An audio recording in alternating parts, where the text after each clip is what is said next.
Hallelujah. परमेश्वर की उपस्थिति में मैं आप सबका स्वागत करती हूँ। मेरे प्रियो, क्या आप भी किसी देरी से होकर गुजर रहे हैं? आप किसी चीज़ के लिए प्रार्थना कर रहे हैं और आपको लगता है कि परमेश्वर आपको वो आशीष देने में देरी कर रहा है। अगर आप ऐसे कोई व्यक्ति है तो मैं आज आपसे बात करना चाहती हूँ। शायद आप किसी मैरिज के लिए प्रार्थना कर रहे हैं जो देरी हो रही है, किसी जॉब के लिए प्रार्थना कर रहे हैं जो आपको नहीं मिल रहा है, या किसी वीज़ा के लिए प्रार्थना कर रहे हैं जो आपको किसी देश में जाना है और देरी हो रही है और इस बीच में आप फ्रस्ट्रेटेड हो रहे हो।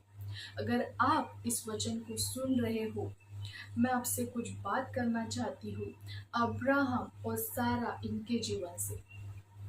अगर हम सारा को देखें, सारा एक ह्यूमन बीइंग जो सोचा उसने कि देरी हो रही है परमेश्वर के वचन में। परमेश्वर ने बोला कि मैं तुझे बेटा दूंगा, और सारा ने बोला कि अभी तो मैं बूढ़ी हो गई, मेरा मासिक धर्म बंद हो गया, अब तो परमेश्वर मुझे बच्चा नहीं दे सकता। और उसने अपनी योजना लड़ाई, वो मनुष्य, उसने अपनी योजना लड़ाई और हम सबको पता है कि क्या हुआ। उसने बोला अपनी दासी को, हागर को, कि तू मेरे पति के पास जा और मुझे बच्चा दे। और जब उनका बेटा हुआ इस्माइल, तब हागर सारा को तुच्छ जानने लगी। और सारा ने क्या बोला अब्राहम को कि तू उसे बाहर निकल। फिर अब्राहम ने बोला कि नहीं, तेरी दासी है, तू बाहर निकल। इन सब में, ये सब हमको मालूम है, इन सब में जो मनुष्य की योजनाएं थी, जो हागर, जो सारा की योजना थी, मनुष्य की योजनाएं थी, वो योजनाएं उसको फ्रस्ट्रेट करने लगी, उसको तुच्छ जानने लगी, उसका निरादर करने लगी।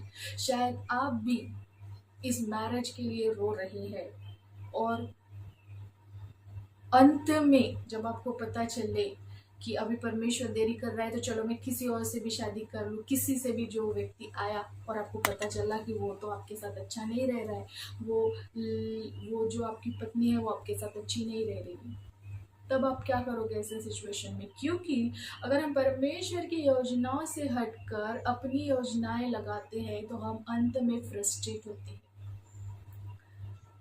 हमें समझ में नहीं आता कि हम क्या करें और ऐसे में फिर हम और गलत काम करते हैं। अगर आप भी ऐसा कुछ सोच रहे हैं, ऐसा कोई कदम उठाने का सोच रहे हैं जो परमेश्वर के योजनाओं में नहीं है, तो आप अभी यहाँ पर रुक जाए। ये एक वार्निंग की तरह आप अपने जीवन में ले कि नहीं, परमेश्वर ने बोला, उसके ओबीडियंस में मुझे चलना है। जो परमेश्वर ने बोला, जो योजनाएं परमेश्वर पूरा करना चाहता है, वो मेरे जीवन में परमेश्वर जरूर से पूरा करेगा। आपके जीवन में भी वो योजनाएं पूरी होने वाली है। समय की बात है, एक समय आएगा जो आपको एक बेस्ट मैरिज देगा परमेश्वर। जो आपके सब लोग आज आपको हंस रहे हैं, कल वो ही परमेश्वर की बड़ाई करेंगे कि हाँ चल लो, परमेश्वर ने इनके जीवन में बहुत अच्छा काम किया है। किसी व्यक्ति के दबाव में आकर, सोशल प्रेशर में आकर ऐसा कोई गलत कदम ना उठाए जैसा सारा ने उठाया, और अंत में वो फ्रस्ट्रेशन में गई और बोला कि नहीं, ये भी बच्चा अब मुझे नहीं चाहिए।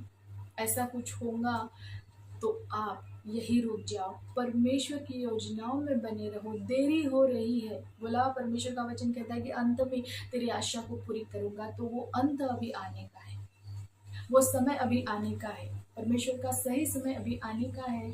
जब परमेश्वर का समय आएगा, उसकी योजनाएं आपके जीवन में पूरी होंगी, चाहे वो मैरिज से रिलेटेड हो, फाइनेंसेस से रिलेटेड हो, आपके लाइफ से रिलेटेड हो, किसी भी चीज़ से। ऐसा कोई काम परमेश्वर के लिए कठिन नहीं है।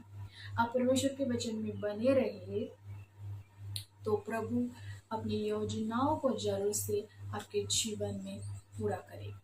अगर इस वचन के द्वारा आप आशीषित हुए हैं तो जरूर से इस चैनल को सब्सक्राइब करें और ऐसे ही आने वाले वीडियोस के लिए हम में बने रहें। प्रभु आपको आशीष दे। आमीन।